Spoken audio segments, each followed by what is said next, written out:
Hello, my name is Kate Westerhouse, and today I'm going to be walking you through a resource called Popplet. And I found Popplet in our textbook back in the appendix. So to get to Popplet, all you have to do is go www.popplet.com, and if you scroll down, you can see that you can use this both on iPads and on any computer. So once you're on the website, students will need to create an account. I'm going to go ahead and log into mine over here. But whenever you get to your home page, it will pull up your own Popplets that you've made. Then there's also public Popplets and a bunch of other examples that you can look at. So let's look at how to make one. So to make one, you will go to Make a New Popplet. I'm just going to put Trial and pick any background color that you like. So it will pull you up to this blank page right here.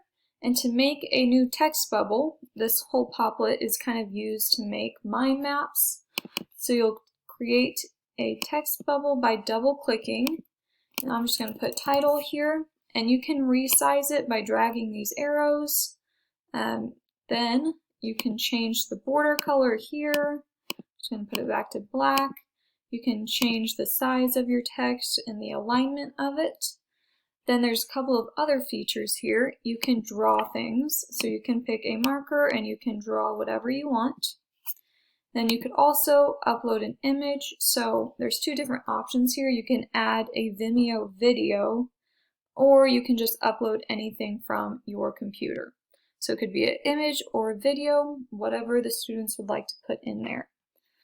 Once you have your first one made, you can create connecting ones by just dragging from these little circles. And you can continue to do that from here on. If you would not like to do those, I'll show you how to delete real quick. You just click this little X, click delete.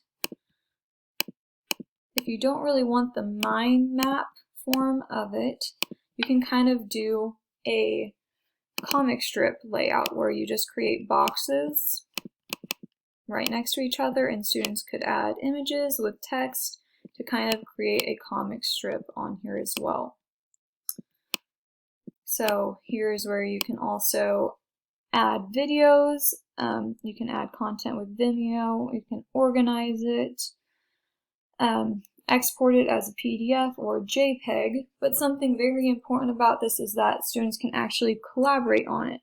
So what they can do is click this share button over here, and they can click add collaborator.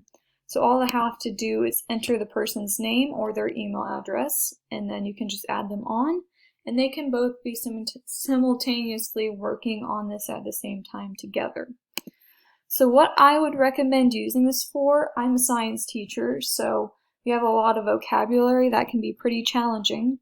So I like to create mind maps for vocabulary where students have to draw images or upload images of the vocabulary word, as well as give a description of it, and then make connections between the vocabulary words.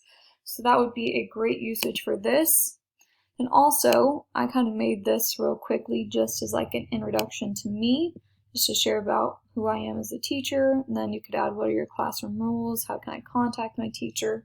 Students could kind of explore this throughout the first day, and I thought it'd be pretty neat to add a video introducing yourself on there as well. But this is very simple to use. My students have iPads, so double clicking and everything on there would be very simple. Uploading images is very easy, and aesthetically I just think it looks very nice and organized and easy for all students to use. In terms of Bloom's taxonomy, I think that this falls into the analyze and evaluate criteria, and that's because students are having to create mind maps and show how items can be related or connected. So they don't just have to know the terms, they have to know how they're related to one another. And the same goes if you're using this for a project, maybe a summative project at the end of a unit. Students are really having to tie ideas together. You could also get into that creating criteria of Bloom's if you're having students create videos and upload them on here as well, or if you're maybe having them do a comic strip project. And then for SAMR, this what I think would fall into the modification category. That's because students are working together collaboratively on here, and they're having to represent ideas and concepts through showing connections and relationships. And then they're also having to use text, they're having to draw things out, and they can upload images and videos. So this is my tutorial for Popplet. I really recommend it, and I will definitely be using this in my classroom in the future. Thank you.